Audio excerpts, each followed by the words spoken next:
Right, or political? Pardon?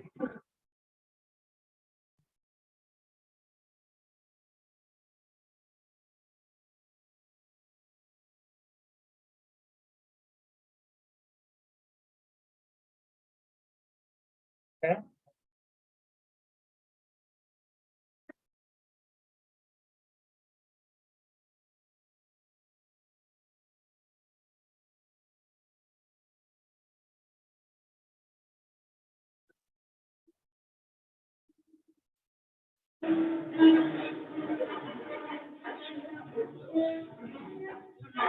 Wow, it is a great day to be a Rotarian. Thank you for all coming. This is the best crowd we've had since the pandemic. Thank you all for coming.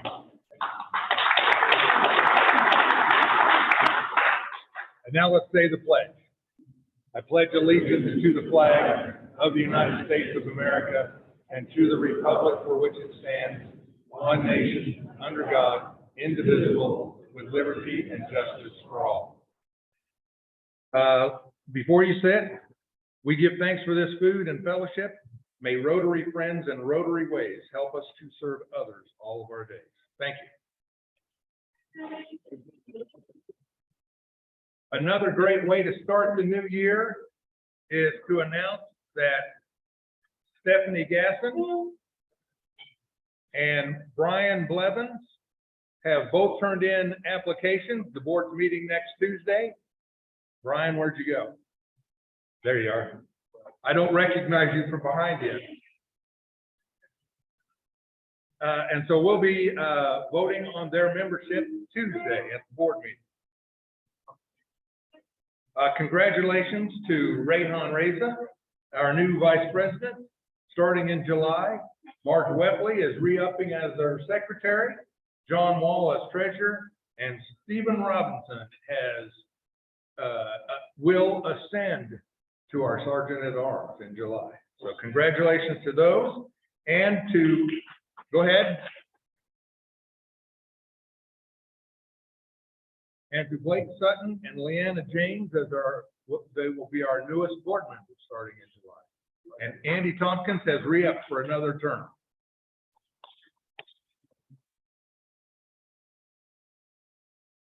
Tough money for January and February is to support our Interact Club at Highland Park High School. If you didn't recognize her voice, I'm sure that was Angel, who does a great job sponsoring that club. And just to give you an idea, some of the things they've been doing, they sponsored a blood drive. They've tied blankets that was for they've sent Christmas cards to nursing homes, and they're getting ready to send Valentine cards to nursing homes. They had over 1,200 participants in Trunk or Treat, and they are helping us with our grant to cars. So let's have a hand for the Interact Club. Reaching, take those hands out, put them in your pocket, pull out a five, and put them in the bucket. And if you didn't do that, and you have a personal announcement for $5, personal announcements are $5. Corporate organizational announcements are $20. Anybody have announcements today? That's fine. That's fine. The community blood drive for February 3rd at Fair Lawn Mall is still on with the Lions, Kiwanis, Optimus, Civitan, and Sertoma clubs. If you'd like to sign up for blood donation, there's a sign-up sheet on the check-in desk. And that, I think, very quickly gets us to our exciting past President's Day. We've had a number of them that have volunteered. I heard from a number that couldn't be here today. David Beck, Blanche Parks, Anita Walgass, Grant and Grace, And Terry Wages said he couldn't make it, but then I saw him walk in the door. I don't know where raise your hand, Terry. You're sitting in the front door, I couldn't find you.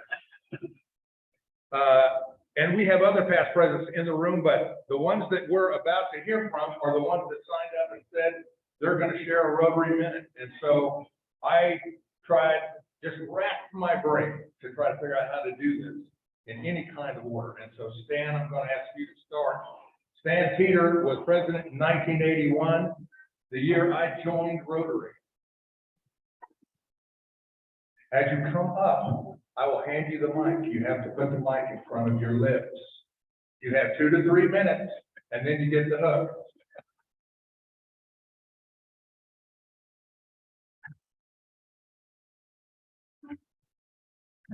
Well, thanks. I don't remember a lot from my 81 presidency, and so I took a little different tack and decided that I would kind of talk about all the experiences I've had in Rotary and all the good things that Rotary has done. All through college, I was deferred from military service.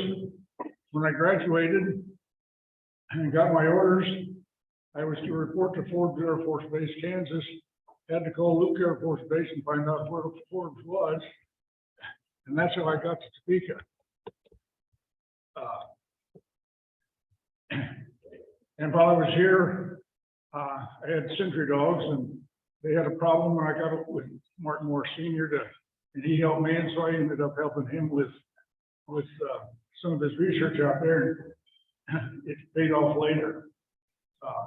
In '59, I completed my military service here and moved back to Topeka to start a practice. I was going in with another fellow, and that didn't work out, and I had to move across town and started a new large and small animal hospital with a new practice. And in 1962, they came to me from the Phoenix Club and asked me to help start a new club at Maryville. Here I was starting a new practice, had 2 kids. My wife was hoping for a girl, wished so hard for a girl, she got 2. So here I was with 4 kids under 4, starting a new practice, and they wanted me to start a new Rotary club. And I would have refused, but it was my father-in-law and my wife's great uncle that came from the Phoenix Club and asked me, so I couldn't turn it down. So in 1962, I became the charter president of the Maryville Club. And, you know, we often turn down things because we think we're too busy, but it was a great year, and I was always glad I did it. In 1965, I came back to Topeka to check on some research. They offered me a job at the research facility, and so we moved back here in 1965. In 81, I was president of this club, and as a club tradition, I went to the Rotary Convention in San Paulo. After I was president, I learned that many folks look where the convention is going to be before they volunteer to be president. So they don't get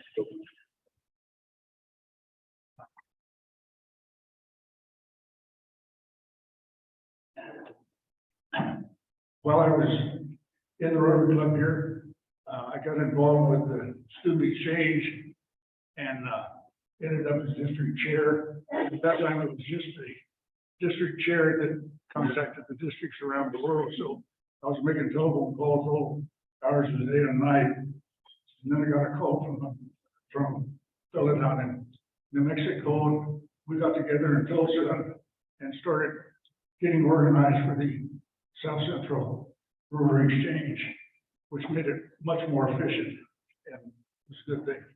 So this club was very helpful in getting all that started. I was elected district governor for the 99-2000 year, and we survived the Y2K crisis. Chuck Fraser had been the district governor before me, and he raised funds for a National Immunization Day in Ghana. So it occurred while I was district governor, and went there And that was a very enlightening time. We had a little money left over and donated it to Sri Lanka for their immunization day, which required to get 5 completing factions to sit down and declare a ceasefire for 3 days before we vaccinated the kids. We always hoped that the conflict would stay resolved, but it didn't. In the training for district governors, we were in a small group and we introduced ourselves. I told about my nutrition background at that time. Well, Mexico was wanting to improve the nutrition of kids they had in an orphanage. And so we got together. This club offered a very substantial financial support for that project. But we got the super tortilla going, and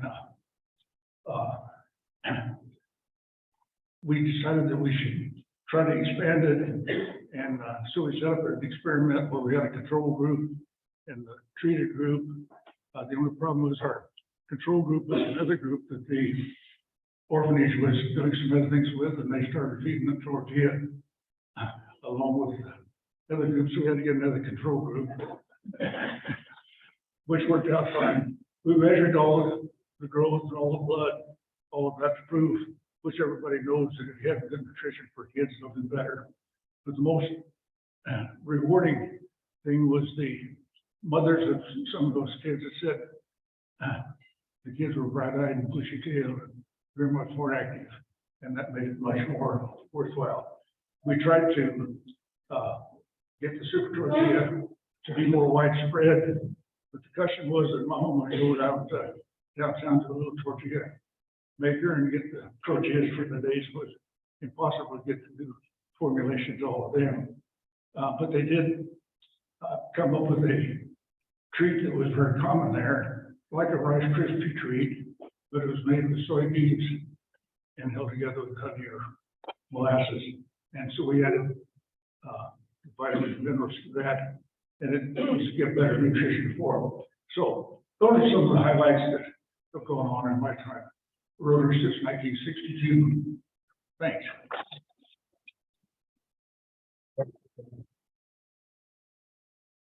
That's such a great start. First, you're next. One thing I forgot was John Noel was president in, I think, 85 when we started the polio drive.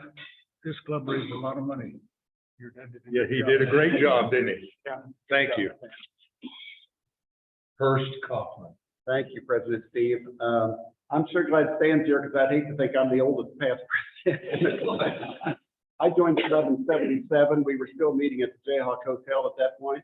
I was with the law firm that was all Rotarian, and they said, you're going to be in Rotary. So we went the next week. Mr. Schrader came in and said, we're going to meet at the Ramada Inn because they've closed the Jayhawk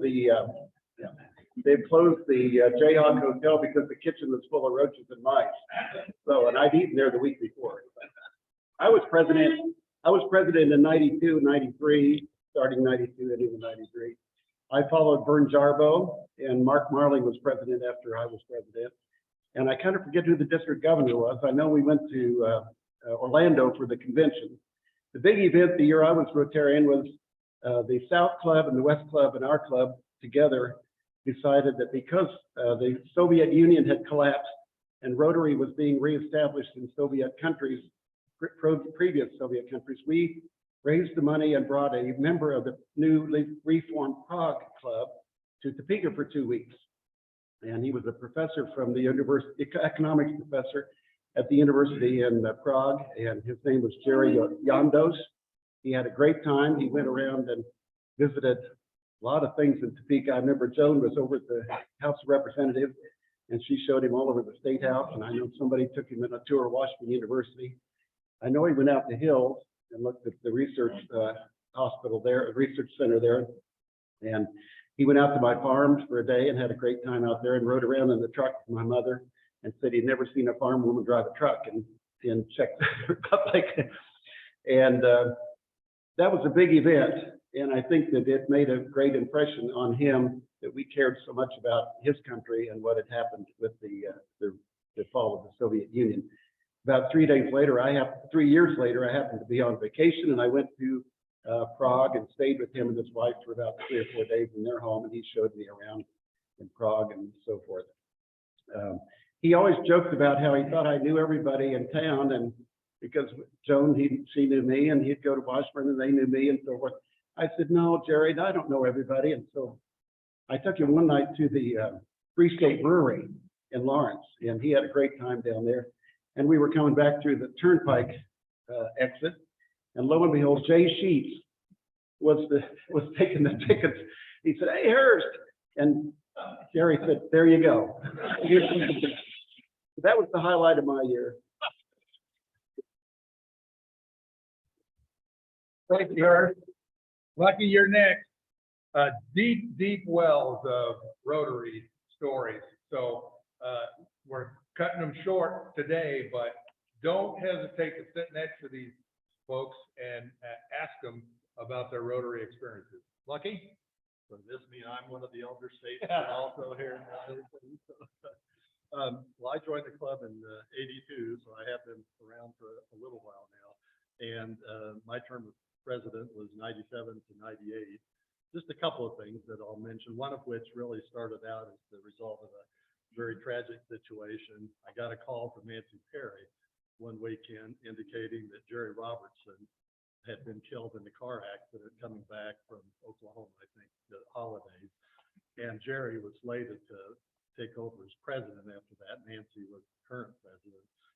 And so we spent quite a few times talking amongst ourselves. We didn't want to do anything that kind of upset the apple cart in terms of terms, and it was going to be difficult to bring somebody else in at that point to take over for a year as president. So we ended up, after a lot of discussion, just working it out for Nancy to stay on for an extra 6 months.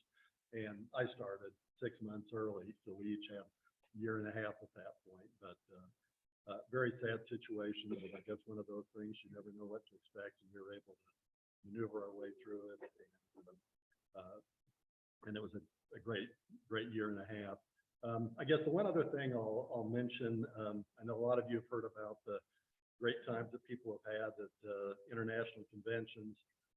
My trip in advance of my term was to Scotland. We actually spent a week in London first. First stayed at the same hotel with us. He'd been a good friend of the family since '68. And we had a great time there. And then Glasgow was actually the official location. And we just had a wonderful time. My whole family was able to go. My parents, my dad was a past president, and we all had a great time. But I guess just some of the things that we experienced, I remember one time in London, we had dinner at an Italian restaurant. I think Hurst was there too. And by the time we got through at the evening, we determined that about half the people in the area there were there for the Rotary International Convention in Scotland, and were just happened to be there. And we got to visiting with these people, had a great time during that time. And then actually in Glasgow, we'd go to different events. And I remember getting off the bus one time. We looked up, and here were some people that were good friends of ours from Sioux Falls, South Dakota. And so just an example, it doesn't matter, where you go, there's that kind of Rotary family, and no matter where you're traveling as part of events like that, you're going to have some rewarding experiences and reconnect with people that you may not have seen before. So just a couple of things there. Thank you, Lucky. I wasn't smart enough to look at no one told me to look at where you were going to go for international convention. I went to Houston. Roger Anthony. Thank you, Steve. Thanks, Steve. Two quick stories. One of my very first memories of Rotary was your dad, John Knoll. And for those who weren't here, the microphone at the Ramada end was on one of the big wire stands. And it didn't matter what position it was in, John would grab that and just tore, and it'd go, you would hear it through the speaker. And then he finally talked to it like he did. It was just a great, absolutely, really adorable. Second, shortly before I was club president, I was a director of some committee, I don't remember what, and we had to do a report for the district governor. You still do that? No. Okay. every director and every committee chair had to write this full report, which got found and sent to the district governor. And in my report, you know, I did a long, stupid report, and at the very last sentence, I said, and if anybody actually reads this, will you please let me know? And the district governor came to visit like they normally do a few months later, and he went through his whole spiel, and at the very end, he said, is Roger Ashelman here? I said, yes. I read your report.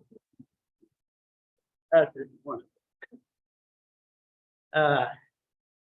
In 2012, this was our club directory with 192 members. And today, if my math is close, we have 60 of those 192 still in the club. 36 are deceased, which leaves about 100 that just left, whatever reason, just left. And some of those 100 are especially disappointing to me. There are a number of them who were paid for, their company paid for them to attend. Just out of curiosity, who here, your company pays your way? Come on, don't be shy. All right, so lots of you. I can count 25 people that the day they retired from work, they left the club. Gone. Don't do that. Don't do that. We need you. We love you. Don't do that. And a lot of those were really, truly great Rotarians. They were fully involved, fully engaged. They participated. They volunteered. They gave money, and gone. And what the hell's up with that? Don't let that happen to me someday. And then last, so my question, all that rolls into, what is it that makes somebody catch fire for Rotary? What makes you be one of the 60 and not one of the 100? What is that? And I've actually asked that question to a specific person, Jim Seltsam, club member since 1963, closing on this year, 60-year anniversary club membership. Why do you still come? Down to hear your voice. Thank you very much. Thank you, Roger. Thank you, Jim. That brings us to Larry Dimmitt.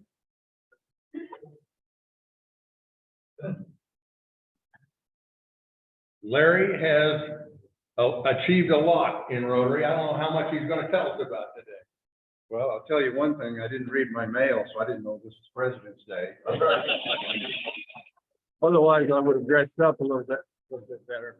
I joined the club in 1983 and was president in 0102 and governor in 0607. And quite frankly, as I sat here, I've got things that I did when I was president and when I was governor kind of mixed up in my mind. So you'll bear with me if I mix those up, but just a couple of things to point out. When I was president of this club, we had about 200, in fact, we finished the year with about 220 members. So that shows where we were at that time, and we're heading back up now. But at that time, though, we were what was called a large club among clubs in America. So we were invited to a special indoctrination, I guess you'd call it, a training session in Evanston at Rotary headquarters to hear the words of wisdom from the top echelon of Rotary officials, and including the then president who was of Rotary, who was Mr. King. I can't remember his first name right now, but anyway, we were there and heard various vice presidents and President King address us. And after King spoke to us, he was very inspirational. And I went up to him and I said, enjoyed your talk a lot. And we shared an interest in music. And I said, I'm from Topeka, Kansas, and we'd love to have you come out and visit us sometime. Well, lo and behold, he took me up on that, and he came to Topeka, Kansas. And we scheduled to have him be, of course, our speaker and so forth that day. And we had a lot of television coverage before the event because Rick was his first name, Richard. Rick King was coming to Topeka, and we were so excited about that because the president of Rotary doesn't visit even every district, let alone every club, which there are some 35,000 clubs at that time. So anyway, we were excited about that event. And so we had a special team lined up to spot him at the airport, make sure we knew when he was there and so forth. Well, we got a call from the airport that day and said, Rick King isn't here. He wasn't on the plane. And said, oh boy, what are we going to do now? So anyway, I happened to have a video of Rick that I had taken when I was at the large club meeting. And so I called home to Lois and, who's my better half, and, said, could you bring the video down here? Because Rick isn't going to be here, but if we could show that video, maybe that would get us by. And Don Moses was the governor at that time. And so anyway, Don was to introduce Rick King to present the keynote speech for the day. So Don got up, and I told Don I had the video and had it all set up down through MATA. I told Don, why don't you go ahead and introduce Rick just like he was here. So he introduced Rick, and so we presented the video of Rick King in one of his very inspirational type speeches, and everybody was in tears and so forth, usually when he spoke, including him. And so anyway, that night on TV, they showed a clip of Rick King giving that speech on television on Channel 13, even though he wasn't here in person. So then that was in the fall, and the week or two before that happened was the day of 9/11. And I remember that day, it happened on a Tuesday, and I had to be the president presiding on Thursday. I said, what am I going to do? What are we going to do in light of that event? So anyway, I got up, and somebody from the group, I don't know who it was, but it wasn't my idea, said, instead of singing America, which we always sang, that was always what we sang every time, let's sing God Bless America. And we did, and there wasn't a dry eye in the place that day either. So anyway, these are just a couple of things that stick in my mind. We had some wonderful service projects in Panama, and we started an Interact Club at Topeka High, which has now been restarted, and during one of my tenures. So, but most of all, I just thank Rotary for all the opportunities that it has provided to me to be sharing fellowship with you and Rotarians all over the world. So that's all I have. Sorry I didn't come better prepared, but anyway. You did really well with being prepared. And also because you told me you were going to be here and be prepared. So I don't know what happened between that email and today, but I'm going to have to check in on you or talk to Lois. Tom Burrell is next. Tom wore his vest today. Tom? And if you'd like to see, I wore my Rotary shirt underneath this too. So I've got that Rotary. When I was trying to decide what I was going to talk about today, I was standing at the kitchen sink and I was washing out a pot that I had cooked something in last night, and turned the pot over. On the bottom was the Club Aluminum Company logo. Does that ring a bell to anybody? The Club Aluminum Company. Okay. Well, in 1932, Herbert J. Taylor was asked to take over this company. It was near bankruptcy. Of course, that was during the Depression, so there were a lot of companies in bankruptcy. And he decided that in order to get this company back on its feet, he was going to have to develop some standard of behavior for how they dealt with their customers, their employees, the community at large. So he realized he was going to have to put together some kind of ethical standard. And he wrote one out, and it was too long. And then he wrote another one out, and it was still too long. And he ended up with just 4 items. And in 1942, the Rotary Club decided to take that on as their 4-way test. So now, as Paul Harvey would have said, you know the rest of the story. And we still use that today. So to me, what Rotary means to me is that, first of all, you find the answers to questions sometimes in interesting places, like the bottom of my kitchen sink when I turned over the pot and saw that emblem. But how important one person can be in making changes, and how out of the 1.2 million Rotarians in the world, you know, what kind of impact can they have of the 8 billion people or so on the earth? All it takes is really one person to have a positive impact.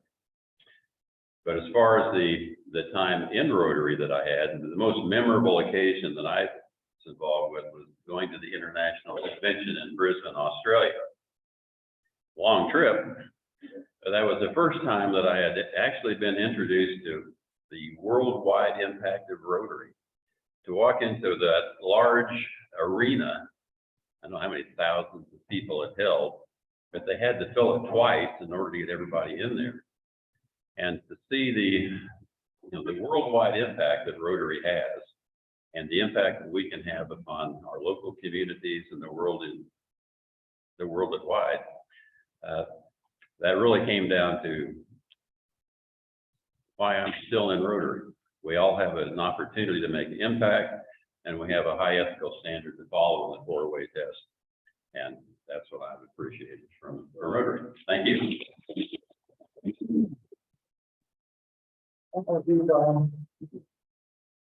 And Carol knows her place, so she's already on her way. Carol Weaver. Thank you.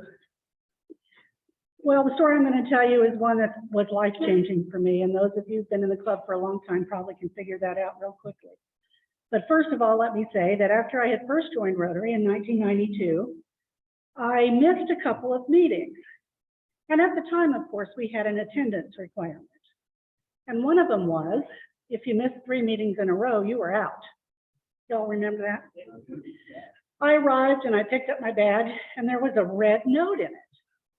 And I picked it up, and it said, it was from Judge Newton Vickers, who was membership chair, and it said, "We have missed you for the last 2 meetings, and if you miss another meeting, we will miss you permanently."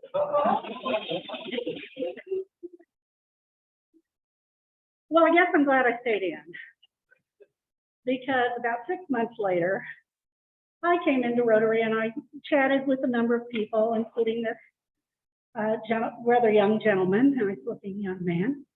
And when I got back to my office, I had a message. And it was from this young man.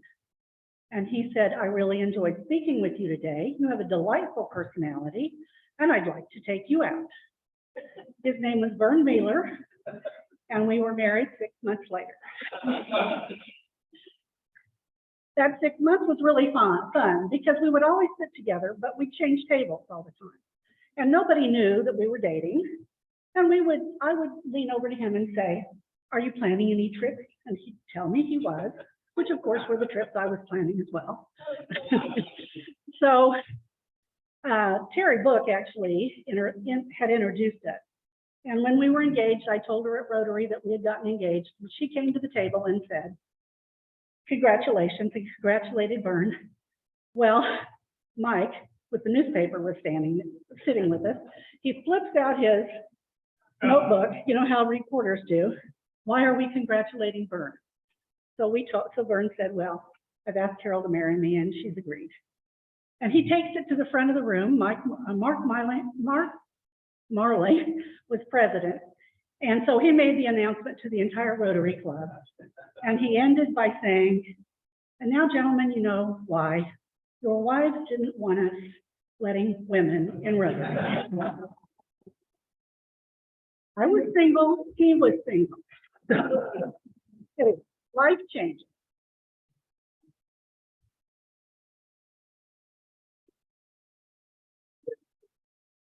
Okay, Dick Knoll. I've heard of this fellow. Well, I was lucky or unlucky to have to follow Carol Wheeler, but she mentored me and it's great. I talked to Steve about what I was going to talk about. He said, "Well, what did you do during your year?" And I said, "Well, we did a lot of club service things. We had a big membership drive." And he said, "Well, that's boring." And so I thought maybe I'd start the talk with when our father, John Knoll, was president. And the second funniest thing I think that ever happened to me was very soon before he was president, we had introduced the cup money concept that we're still using today. And John was up at the podium and he said, "Now, it's time for cup money, but before you put any money in there," and I, sitting at the front table right in front of him, took some quarters and went like this, and I got the look. And, you know, I had to choke back my laughter because that was fun poking at my dad. the funniest thing I ever saw, and I think I fell out of the chair, and Roger mentioned John, where is he, Roger? About the gooseneck microphone that we used to have. It used to be formal at Rotary. We had an elevated head table, banquet tables, a big podium, and then there was this microphone. And John Knoll would come up here and he'd grab that mic and get it just where he wanted, and then he'd start the meeting. Well, after I was president, between me and Joan was Al Williams. Okay, and Al was a character, and he was a stockbroker, investment advisor, whatever you want to call it, and he's passed away now. But Al came up to the microphone, and he was looking around, and he grabbed a hold of it, and it was all great, except there wasn't a microphone there. And the whole club saw this, and it was the biggest outburst of laughter I think I've ever seen at Rotary. Anyway, so my least favorite thing was we used to have a Christmas party every year, and one year I got roped in being Santa Claus, and I think that may have been the low point of my Rotary career. Although I did enjoy that party, I enjoyed being in the audience, not the headliner. I think back to when I joined Rotary and why I joined, and the reason is I was asked. And I think that's the secret to getting people into the club, is to ask. But when I joined, it was a men's only club. And we've talked a little about that. I was a fairly young man early in my career when I joined. And the downtown Topeka Club, met at the Ramada Inn, was known as the Old Man's Club. When I joined, there were two clubs in Topeka. There was the Topeka Club, our club, the big one, and there was the West Club. And we soon helped form and nurture the South Club, which has been very successful ever since. And I think we have 3 clubs now because the West Club doesn't exist. But I know I have a point here.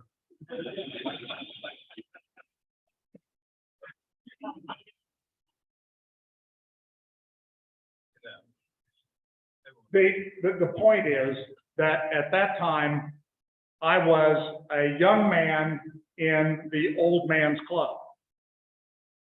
And now I'm an old man in a mixed club. And I think it's wonderful. Rotary's come a long way, and it's been great. And I'm so glad to be a member. When I tried to recruit these presidents years ago, we wouldn't do it. I wonder where I would have gone that year. I said one more thing. So John Knoll, Carol, where was your convention? Osaka.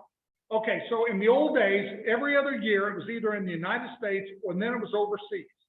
United States and overseas. And so Tom went to Australia, and you went to Japan, and I went to Chicago. And I think the reason I went to Chicago is because it's 100th anniversary, and they messed up the order. So you used to be able to plan where you were going, as we kind of alluded to. Not bad. Anyway, thank you. Thank you, Dick. Joan, you're next.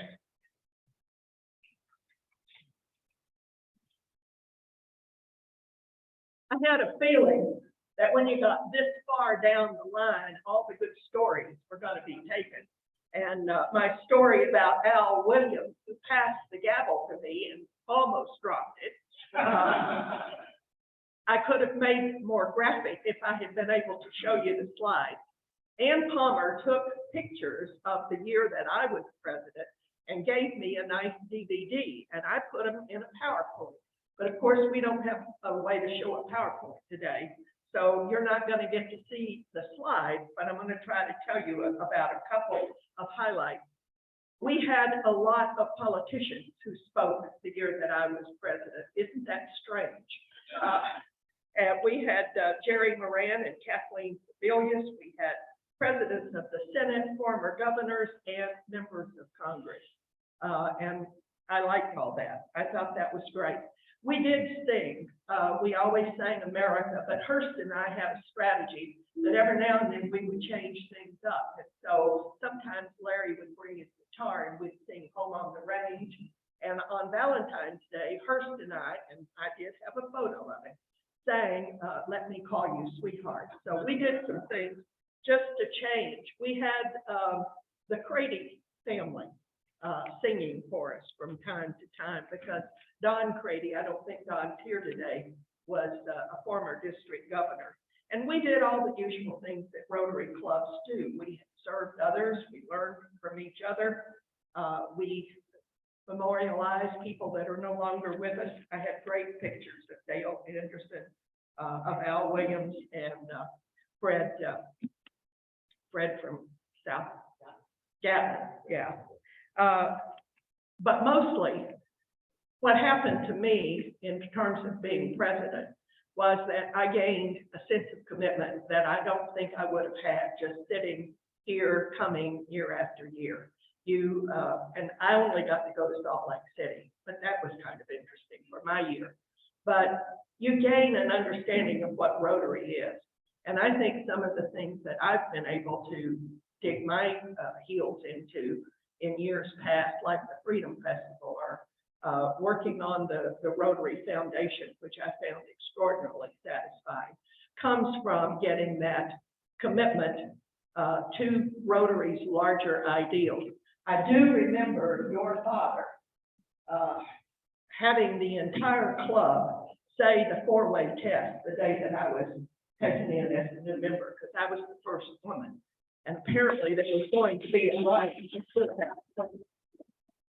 And I don't think it was because I was a woman. I think it's because I was a Democrat. But I'm not 100%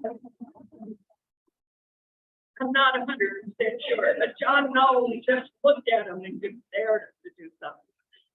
Anyway, it has been a wonderful ride. I'm at the point where I can't imagine a life without Rotary. So thank you.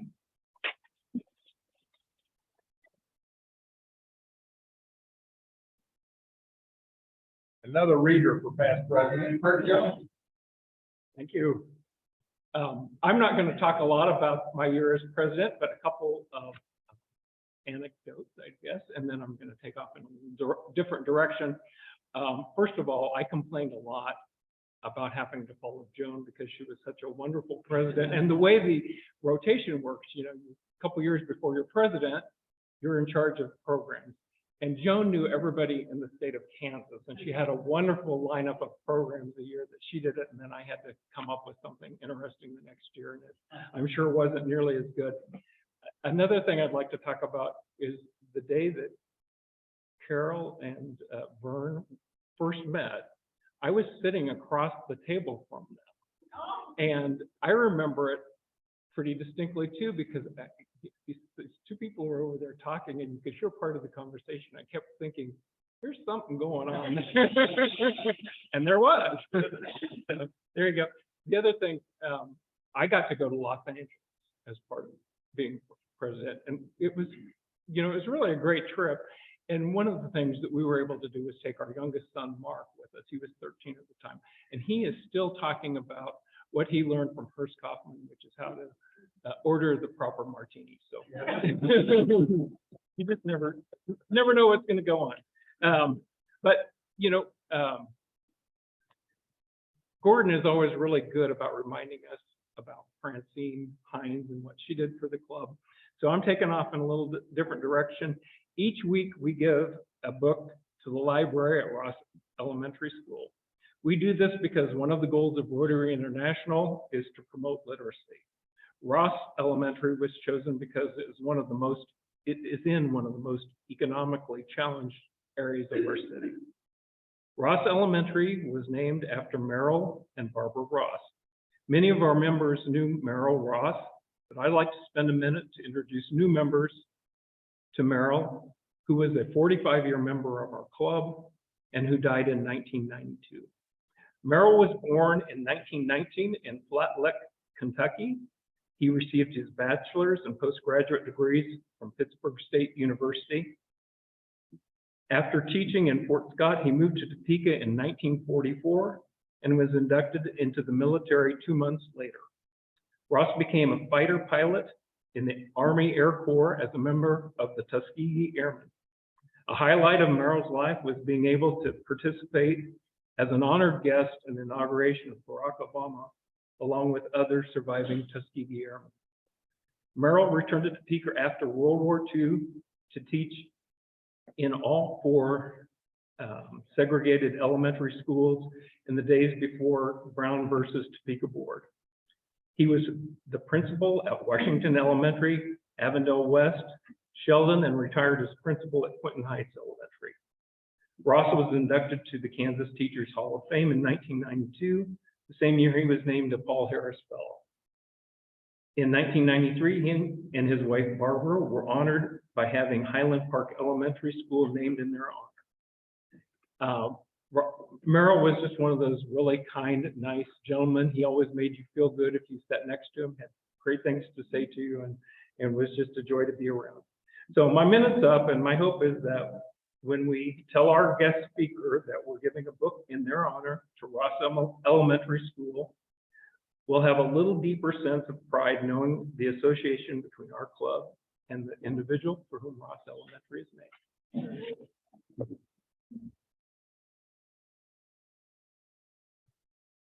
Thank you so much. And we do have a book, and I've got it right here, and I'll ask all the speakers today to come back up and sign it. Gordon Lansford. All of them? All of them. All of you, come sign this book. I'm Gordon Lansford. I was president in 2010. I moved here in 1979. IBM transferred me here from Dallas. And I became a Rotarian in 1979. And this is a learned lesson, a suggestion to everyone in the room, because I've been here a couple of times to visit as a visiting manager, but the fellow left to a different job, and so I moved up here, and I was going to manage the IBM office here, and he said, "Come on, we're going to go to lunch." So we headed over, and sure enough, it was the Rotary meeting. I'd never been to Rotary. I'd been in Kiwanis, I'd been in Lyons, depending on where we lived, but never to Rotary. And when we got here, he said, "Sign this line." That's conscription at its best. And it was the best decision that I think I ever made. Being a Rotarian, where you get to know everyone that's significant in your life, that has made a difference in your life, and they're friends for a lifetime. You just can't get any better than that. I didn't have any paper, so I wrote it on my hand. I do want to tell you that one of the things that I think is really important in Rotary is participation. And one of the ways you can participate is to become a Paul Harris Fellow. Our club makes it very easy, because when you get your invoice for $50, it also allows you the opportunity to add 25 for our local foundation and 25 for the Rotary Foundation. And in no time at all, about 10 months, or 10 quarters, I guess it would be, you'll be a Paul Harris Fellow. One of the things I wanted to mention was, in particular, it's already been mentioned, but I do not believe you can live a better life than living it by the 4-way test. I mean, that pretty well sums it up. If you go to church, it reads a lot like the Bible. It's everything that's really important that you need to know. But one of the most significant moments, and I want to wrap up with this, was about the time I was president. I'm not sure exactly when it was, but we had a birthday party at Rotary, and it was a great birthday party. Attendance was over the top. And you all will, some of you will remember Eldon Sloan. And it was his 100th birthday, and he came to the Rotary meeting. And he listened to all the things that were said that day. And then at the end, I mean, I sort of visualized him as frail. He was 100 years old, and I didn't really expect much. And he gave the darndest speech at the end of that I've ever heard. So my suggestion to you is go conscript someone that you know, that you admire, that you believe would be a good Rotarian, and just take them to lunch. Thank you.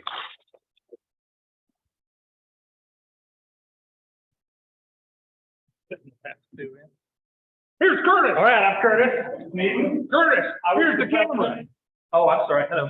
I was the president in 2015. And you know, Glenn followed me. I don't recall him complaining at all about following me as president. There's so much that we could talk about, whether it's handing out those coats or the shoes or working with those kids at the water festival, the freedom festival. You could go on all day.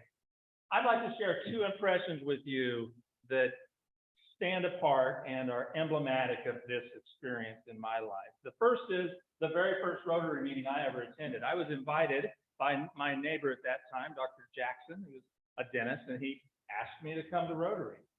I didn't know much about it, but I stepped into the room and I sat down and I looked around. Is anybody tuned in watching? No, but we're recording it. We're gonna. Oh, okay. I misunderstood the motif here. Okay. So I came in and I sat down and I started looking around the room and I thought, that's Jack Dicus over there. He's like head of Cat Fed. And I saw George Logan and Jerry Hawley. Those guys sort of run WIBW. I saw Joan Wagner. I said, that's Joan Wagner sitting over there. And I looked around a little bit more and I saw Dr. Bill Roy. Remember Bill Roy? He gave birth to me. I saw Dr. Cassidy. He was my dentist. I saw Bill Elwood, of course. He was my boss when I first became a lawyer. And sitting over there was Jim Blackburn, who was my first boss ever. So the person who first swatted my butt, the first person who first cleaned my teeth, the person who signed my first paycheck, were all sitting there in the room. And I thought, I am among my people here. That's impression number one. In 2015, I had the privilege of traveling to Sao Paulo, Brazil. It's the Chicago of South America, so don't worry about it. You didn't miss anything.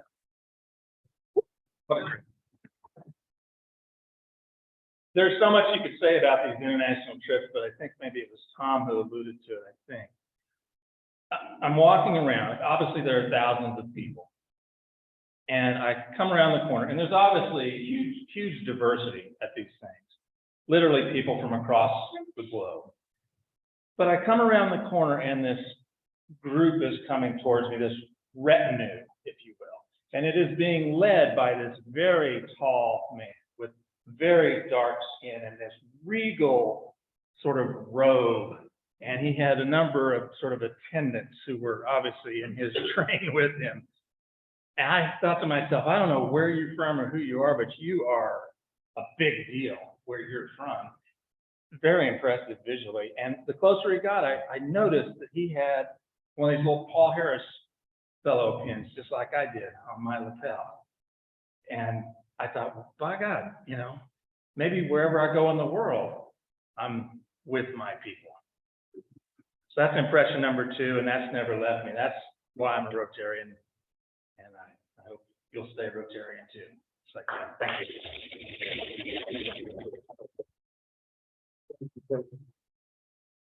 I'm sorry, we're out of time.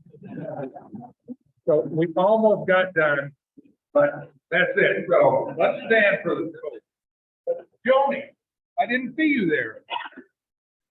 Joni Underwood. Last but not least.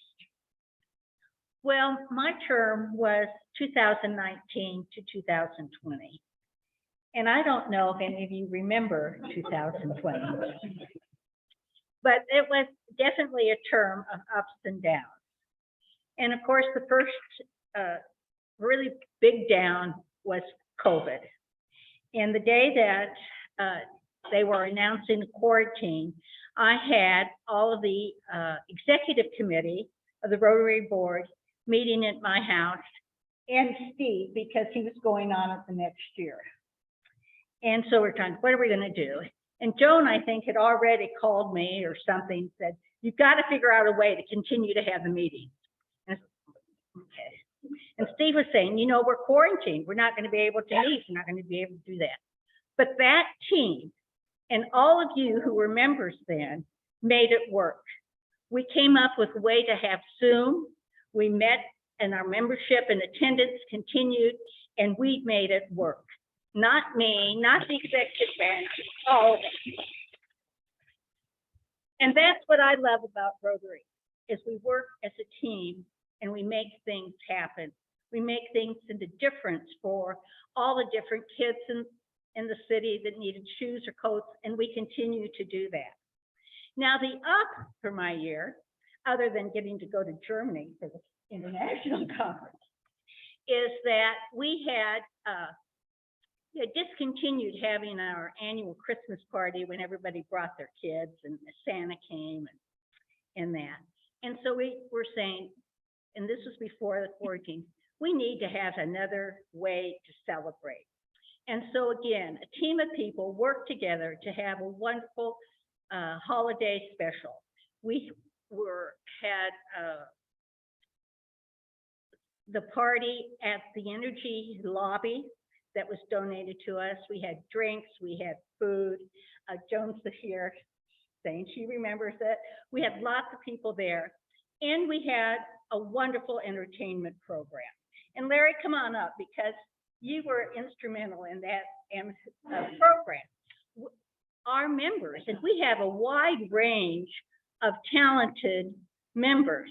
Curtis did a magic trick, Rehan sang a song, Grace sang, Scott played, we had, and Larry emceed it.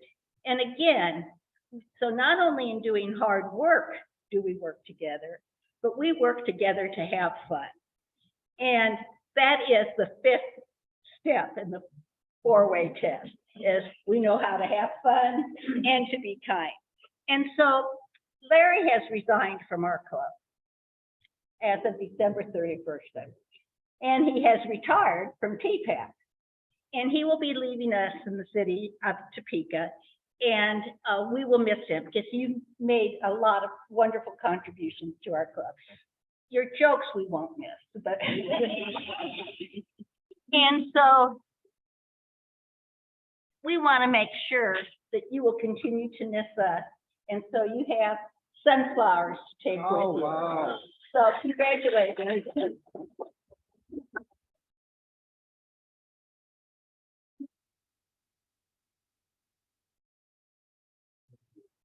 Thank you all past presidents that came up and shared part of their Rotary life with all of us. We are a little bit over time, and so I will make this, someone took my script. So I'll go from memory. Let's stand and say the four-way test. If you spoke today, please come up and sign the book for Ross Elementary. Of the things we think, say, or do, is it the truth? Is it fair to all concerned? Will it build goodwill and better friendships? Will it be beneficial to all concerned? Will it be fun and fun?